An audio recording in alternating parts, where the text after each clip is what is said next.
Today on Dice Pixels, we're going to be talking about Summer Game Fest and Vim's Lair. Stick with us.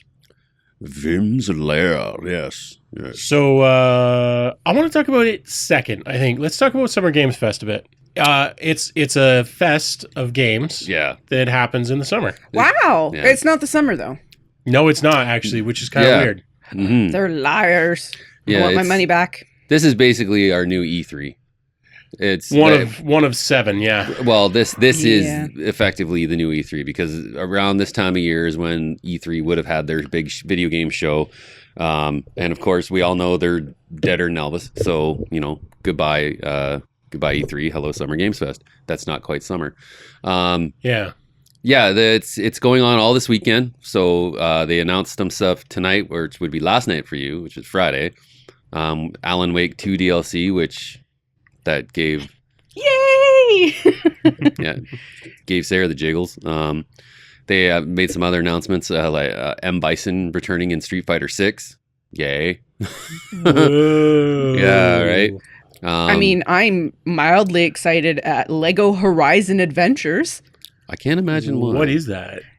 Is that like an actual Lego game? It's a Lego game, and it's like Horizon Forbidden West Breaking Fuck, no, Breaking okay, I don't Dawn, care anymore. but yeah. Okay, No. so like there used to be, maybe they still make them, but there used to be Lego games that were actually Lego games.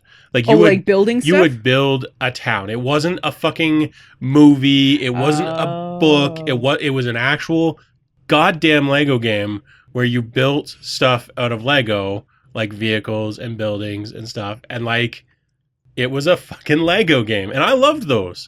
These new ones that are like Lego Lord of the Rings. I'm like, this isn't Lego. This is just Lord of the Rings with Lego characters. minifigs, which is fine. But I thought when you said, because I wasn't thinking like Horizons as like a franchise. So I was like, oh fuck, did they make a new one? I'm gonna get that, but no, it's womp womp. action adventure. Sorry. All right. There was also Sid Meier's Civ 7 was announced. It's coming out next year for consoles and PC. Is this one you just actually like Civilization 7? Yeah, but like given the last one, how in depth it was, this one you just actually found a new country and hopefully, yeah, hopefully we'll. I'm sure it'll be amazing. But then again, Civ 6 was amazing. So and there was a bunch of other stuff. The First Descendants, another MMO that I played the demo of last year. That I really enjoyed. It's coming out in July, so I'm looking forward to that. Mm-hmm. But yeah, there's going to be lots more announcements. We'll stay tuned. We'll probably talk about some of them next week. Yeah. I mean, by the time you're watching this, you'll know more about it than we do. Yeah, exactly. Can I tell you one thing that you're going to be excited and then extremely sad about, Chad? No. Can. Oh, okay. Tell them anyways. Batman Arkham Shadow. Yeah, I don't care. MetaQuest 3 exclusive. Yeah, don't care. Yeah. Oh, okay. I don't care about the VR stuff. Yeah. No, I agree. Yeah. When they said that the PSVR 2 PC adapter was actually only going to be like $60, I was like, maybe. Mm-hmm. But then they were like, oh, by the way, it doesn't actually work fully. There's a bunch of stuff you can't do. Yeah. And then I went from maybe to fuck you pretty quickly. So pretty much, yeah. I'll be tracking it though. Like if it actually turns out to be good, maybe I will get one. I don't know, but I was hoping that it was going to be a fully functional VR headset that you could use with your PC and your PS. Because then I'm like, maybe I'll get a PS5 after all. But no. Yeah. On Summer Games Fest, one thing we came across was there was an article by Kotaku. It's expensive to get an ad played for this Summer Games Fest to have a trailer. For a 1-minute trailer, it apparently costs you $250,000. Yeah. And for 2.5 minutes, you're looking at $550,000. Now they later added that there is a bunch of free slots that are handed out to small indie developers. I was just going to look that up. Yeah. So cool. Good. I'm glad that, they do that, but holy crap, man. I'm curious about that. The pricing, because just a gut check. I don't know. It feels like that is a huge budget for a 1-minute trailer. And I really wonder, because only large studios are going to pay that much money. Mhm. I would think, maybe Yeah. not, but I would think, especially the $500,000 one. If you're already an established studio, you can drop a trailer on YouTube and it will get out there. Mhm. Like, it will get shared. Yeah. So,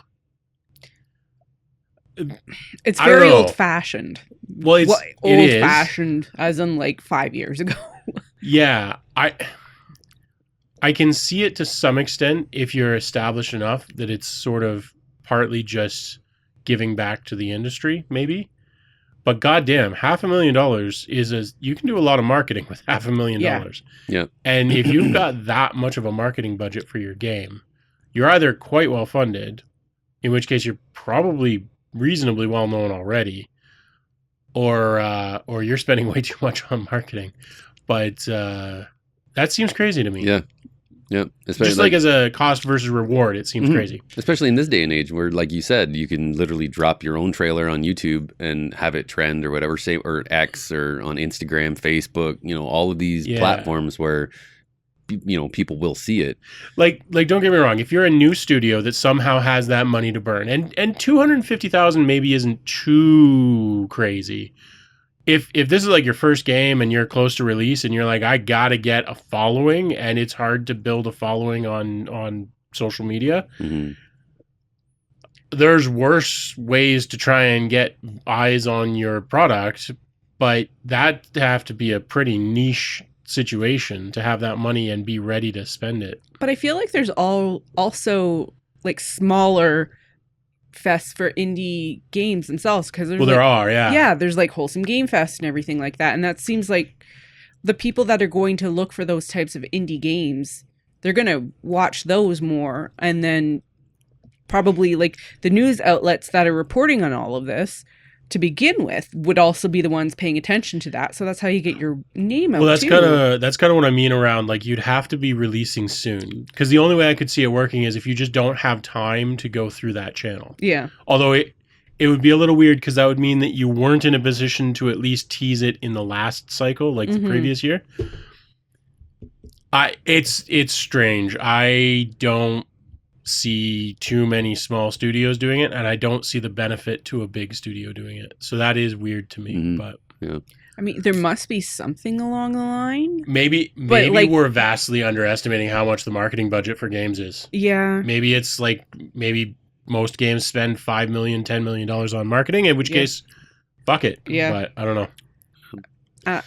It just it feels like, Too goddamn much money. yeah, like, well, yes, for one, but also like you could just do a news release Yeah. to all of these sources anyway on your Yeah. own and get a singular article on your game. Yeah. The cost versus reward does not pass my gut check. But Yeah. then again, I am not a marketer, so I don't know. Maybe that's good money. I don't know. Maybe it does make more sense, because if they just send the game and the news coverage to the different places, it's a matter of, will they actually post anything about it? Well, will they post anything about it, and will they say the right things about it? Yes.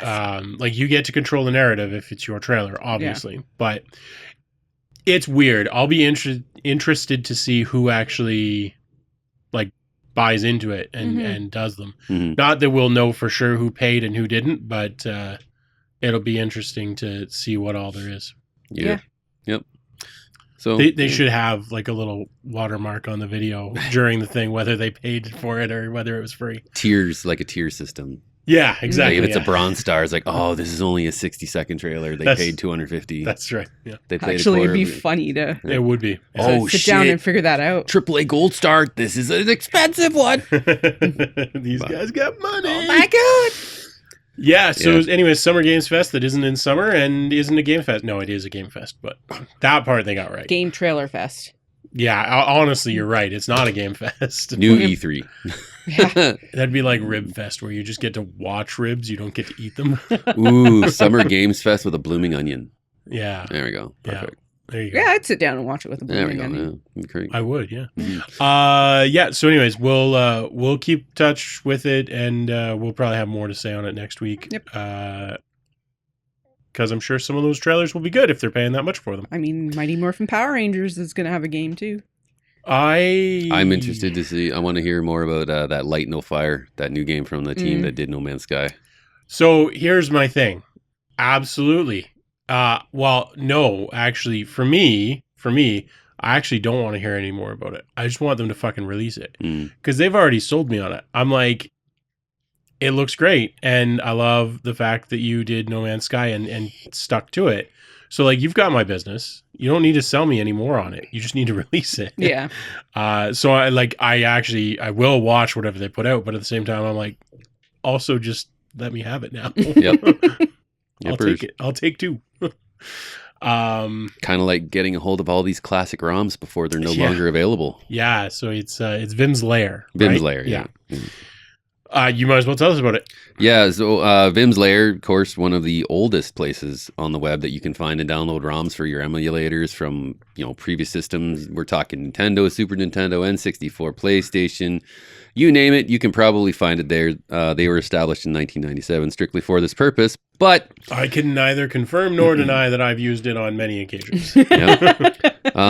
Apple recently decided to allow emulators on their platforms on the App Store, and that's seen a massive influx of people looking for ROMs, and Vim's Lair was the bright dot.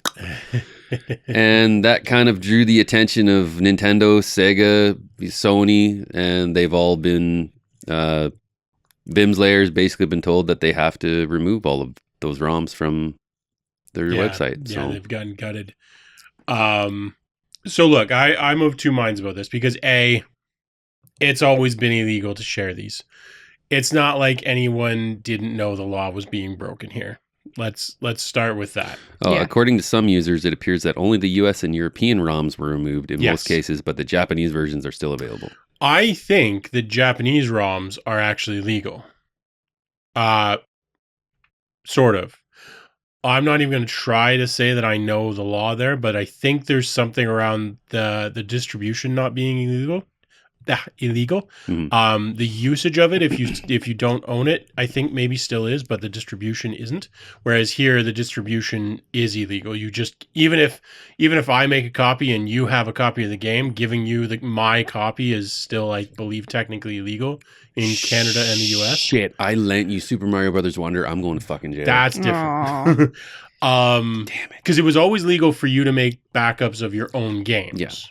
But trading them to anyone else is where it became illegal in North America. Like back in the day when you used to just burn a game to a CD-ROM and then give it here, have Warcraft or something. Right. That was obviously illegal. So not that I ever did that. No, of course not. No, never. No, never.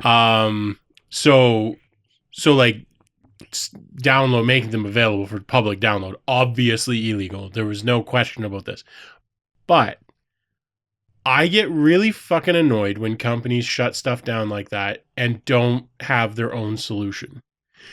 If they had come in and said, we are shutting down Vim's Lair, but the same day we are going to offer the Nintendo Lair and the Sega Lair or whatever, okay, cool, that's fine. They're your property. You want to charge for them? Fair. Yeah. But if that's the only place to get them, and I know for a fact it was the only place, well, one of the only places to get them for a lot of titles, then I'm like, screw you. That's a dick move. Mm-hmm. Yeah. If you're not going to make it available, well, and also considering too that like a lot of these Nintendo games, they're readily available on like their Switch Online platforms, like Nintendo or Super Nintendo or whatever, right? For the ones that are, I'm like, okay, cool. Yeah. Fair. Yep. You can legally get them. You should legally get them. Yeah. Yeah. And there's like a lot of the games that were removed. I mean, the Mega Man games, like fuck, how many anniversary collections of the Mega Man games have we had in the past 10 to 15 years alone? Yeah. Yeah. I mean, I know I bought one on GameCube, and then I just got the Legacy Collection 1 and 2 that's out on everything. 100%. Yeah, like the ones that you have a legal option to go and get, you know, A, personally, this is the way I feel, and B, legally, this is the way it is. You have a legal opportunity to get it, you should legally get it. Yeah. End of story. Yeah. But the ones that you can't get, the ones that Nintendo doesn't offer on those systems, on like the Switch store and stuff, those ones I'm like, well, now you're just making it impossible for people to play those games at all, and that I think is a dick move. Yep. Yep. Also, too, I don't know how I personally, I would not want to play a classic Nintendo game on my phone. Well, okay, there's that. Like I think more people play them. Well, actually, I shouldn't say that. I'm sure most people do play them on the.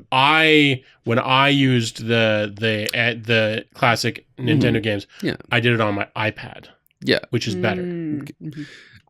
So the touchscreen controls for me, and I've tried playing games with like those touch. Oh no, you use a Bluetooth. No, I'm aware of that, but I'm talking like because I've seen people that literally like will just play like the games on their phone, and it's like 100%, yeah. That to me it loses its appeal because I like having like a controller in my hand with Bluetooth controller. Yes, okay, and I get it, right? But still, I would much rather be sitting in front of a TV playing a game as opposed to sitting in front of like with my phone. I sure, I don't like it. How would you feel about having like something like a backbone though? That's the thing that you set your phone in. That's different though. Yeah. It's a little bit more like a hand console at that point. Yeah. So, I mean, yeah, don't get me wrong. Like literally just if you're on your phone and you're just playing it like using when they have like the touch screen D-pad and all that crap on there, like because I hate that crap. No, and that's psychotic, and I don't get that either. Like in a pinch, fine, but like as a matter of course, that's crazy. But if we're gonna complain, like if we're gonna say something's crazy to do on your phone, watching fucking YouTube videos on your phone, I'm talking to you, that's fucking psychotic. But it's apparently like 90% of people do it. I'm like, get a fucking TV. Like, you are missing out on so much. Yeah. Like for podcasts, I get it because the video doesn't really matter. But or if you're in a pinch someplace, because like I use it for tutorials all the time. Yes, I have watched videos on YouTube on my phone. Yes. But I do not do it as a matter of course. Yes. It is a last ditch. It's the bottom of the barrel option. It goes TV, laptop, iPad, phone. Well, for the most part, when I'm at work sitting on the can enjoying my nice private time and stealing the union's internet, I'll watch some YouTube. I've never watched a YouTube video while I've been shitting, to be honest. Scrolling it's Twitter, sure. It passes it's the time. PooTube at that point. Yeah. Let us know in the comments if you're a PooTuber or are you currently on the toilet? Yeah, are you watching us on the shitter? Number 1 or number 2? Watching YouTube videos on phones, like if it's the only device you've got, fine, I get it. Like people commute and they watch YouTube, fine. But I know people who like have Apple TV and everything, but they'll still bust out their phone to watch a YouTube video. It's like your brain is broken. You have a TV that you could watch this on, and you are choosing to watch it on your phone. Yeah. What is wrong with you? I almost always have YouTube on my laptop, all the time. Yeah, and again, there are videos where it doesn't matter that much. Like some of the more like edutainment, like the Y-Files, it doesn't matter that much if you just listen to it because it's also a podcast. Yeah. Like this, I wouldn't be like, oh, you should watch this on your big screen TV because who the fuck cares? I mean, put us up there as well while you're watching on your phone. Yeah. 4K. Double views. But like I know many people, typically younger people, but many people who that's their go-to. That's where they watch videos. And I'm like, you are missing out on 80% of the video watching experience. I wonder if that has to do with the fact that they are younger because parents hand over their phone to entertain them if they haven't brought something for them. Yeah. So that's what they're used to. I think it's the brain worms. That too. Yeah. I think it's just the brain worms eating away at their... we miss that in our generations. Well, we just have less, right? Every generation has more brain worms. I just got a face full of ether and slept the whole ride. Yeah, that works. Yeah. You got ether, eh? Anyway, the vault. Yeah. It's terrible. It's partly terrible. It's frustrating that they aren't offering an alternative. Yeah, because there's so many games. Like even when Chad and I first got together, he lent me the Wolverine game for 360, and that was a lot of fun. I would love to play that again, but you can. Well, I know, but if we didn't have that option, is what I'm saying. You can now, but in 10 years it might not be so easy. But no, like we still have the 360 and the game. I still have the game for now, but in 10 years it might be broken.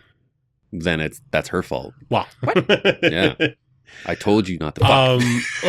Like there is a legitimate argument for having these in a format that will persist, and hardware that can break and discs that can break or wear out or whatever are not permanent solutions. We talked about this a while back where there was like the History of Gaming Museum was talking about how most, like, I don't know, it was like 80% of all games are no longer playable. Yeah, 85%. Something like that's a travesty. That sucks. I mean, don't get me wrong, most of those games were probably shit to begin with, but like it's a piece of human history. And you're a company with the resources to make this a non-issue. You have the ROMs. Why are you not offering them? I don't care if you charge $10 a piece. Make them fucking available. Yeah. Because we can do a remake of it. Yeah, but they wouldn't make more money on the remake than selling the ROM for $10. Think about it. Are you going to pay $50+ for a remake for a game that you enjoyed as a child just to play it once? Or are you going to pay $10 for the exact same game that you played as a kid, realize that it sucks, but they still have your $10? I'm going to wait a year and then it'll come to Game Pass and I won't have to pay anything for it. No, it's Chad, so he'll buy it for PlayStation and Xbox and PC. No. Oh, damn it. Shit. That reminds next week I got my Sea of Stars there you go. I got my Sea of Stars limited edition, the physical edition from IM8-bit. Perfect. And I had every intention of bringing it, but I had a bad day and I was really grumpy and I forgot. But week. I will bring it next week. It is really, really cool. So yes, I now have it. I have Sea of Stars on every platform. Perfect. I love you, Sabotage Studios. Yeah, like my thing is, if you like a game enough to pay $10 for a ROM, because $10 for like a classic NES is pretty high. Yeah. Hell, I don't care. Charge $20 for it. Fuck it. Just make it available, right? If you're willing to spend that money, whatever that money turns out to be, you're going to buy the remake anyways because you're clearly super into it. It's just don't take it away and not make it available. Don't reduce the availability of games. That is a dick move. So we have a tradition on the podcast. Those of you who watch this for a while will know the CEOs of any companies that we talk about are watching. So Nintendo, Sony, Sega was Microsoft. ESA. All of them. Yes. Make your fucking ROMs available. Yep. Dicks. Because I'm pretty sure, like, back when the Wii came out and they did that, you could get, like, when they originally did virtual consoles, you could buy, like, individual games. Yeah. And I know they were selling, like, the NES ones. I'm pretty damn sure some of them were close to $10. Sure. So. And like I said, like, I don't care if they're $20 or $30. Like, if you liked it enough, you will spend that. And that's fine. It's not a life-altering sum of money. It's fine. It's an annoying amount of money, but fine. If that's what it means to Nintendo to make it available, is that it costs $30. Fine. Yeah. But do it. Yeah. Don't take it away. Do it. What do you do? And I don't accept we're going to eventually make it available through the Switch. I'm like, no, fuck off. Yeah. Make it available now.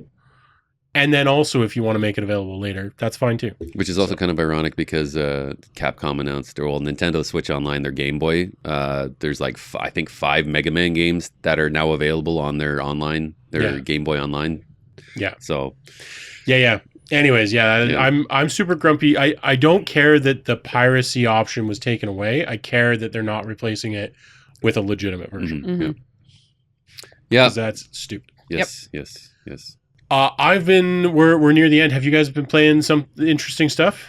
So I actually got into F1. The video game F1. The F1 23 is on. I played it. Well, F1 24 just came out too, but F1 23 is on Game Pass. Yeah. Love F1, and I've never the last time I played an F1 game was way back on the PS1 era. Yeah. So It's a little different now. I've been playing the hell out of Grid Legends. Codemasters makes the F1 game, so I'm like, all right, cool. Let's give this a go. I fucking love it. Yeah, I liked it. It just made me want to get an actual racing setup as well. That too, Yeah. yeah. But like, I love driving through the tracks, like seeing all the different tracks. Yeah, Monaco is a pain in the dick, and I can understand why a lot of the drivers in F1 like that is like a tough race because Oh, yeah. you literally have like maybe one spot you can potentially pass people, and Yeah. it's like not long. Yeah, no, it's a brutal racetrack. So thankfully, I didn't get attacked by whiplash. So I actually got through the race. I was fine. That's good. So. That's good. But no, I'm digging it. I'm up to, I think my next race that I do in that is the Spanish Grand Prix. Cool. And then it's Montreal. So Yeah, There's a little bit more to that game too than Grid, wasn't there? Oh, yeah. In terms Oh, of yeah, like you can do behind the scenes stuff. R&D development. Yeah. You can put money towards like R&D development to make your car better. it's Yeah. a very well thought out game. Yeah. I liked it. I just I started playing it and then I was like, I really should buy a steering wheel. And then I looked at how much it would cost to get a proper, and I was like, maybe not. yeah. So But it's great. Yeah, yeah, I'm digging it.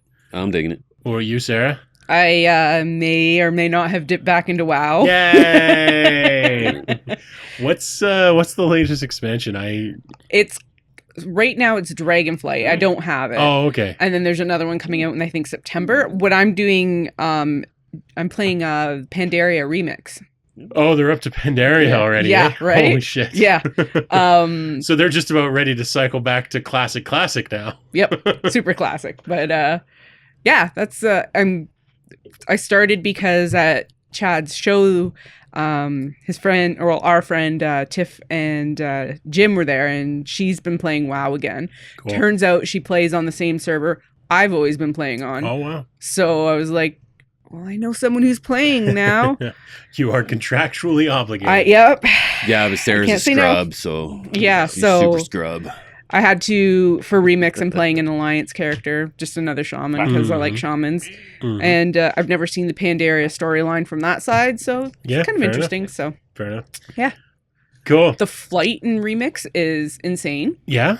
because you get like a specific, like super fast dragon that has its own like control mechanics and stuff. Oh, So interesting. yeah, Cool. I have not played any new video games. If you're wondering what the noise in the background is, it's Scooter has decided to grace us with her presence And claw the shit out of the and chair. claw the shit out of the chair, yeah, and rub against the microphone cables and all the things. I signed up for Board Game Arena, the premium pass, so I have access to some of those games now. oh, And I've tried. So I think I had played it once before, but I played Terraforming Mars we'll call it the first time the other night with my brother and a few friends. That was fantastic. Really, really good game. I feel like Richter might have introduced me to it. Something. Anyways, super great game. And I also yeah, she's crazy tonight, eh? she's very saucy. There's a stupid little game that I got for my niece and nephew called K3, yeah, and it's this little hexagonal like mountain building game sort of thing, and it's actually surprisingly cool. I will I'll talk more about it in the future because I think I'm gonna make a bigger version of it.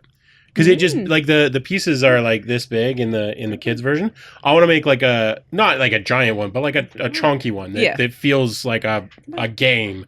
And when I do that, which shouldn't take too long because it's very simple to build, I'll talk more about it then. But it's super cool if you're looking for something. If you've got young kids, you're looking for something to try. It's super easy to set up and clean up and everything else, and it's a fun game.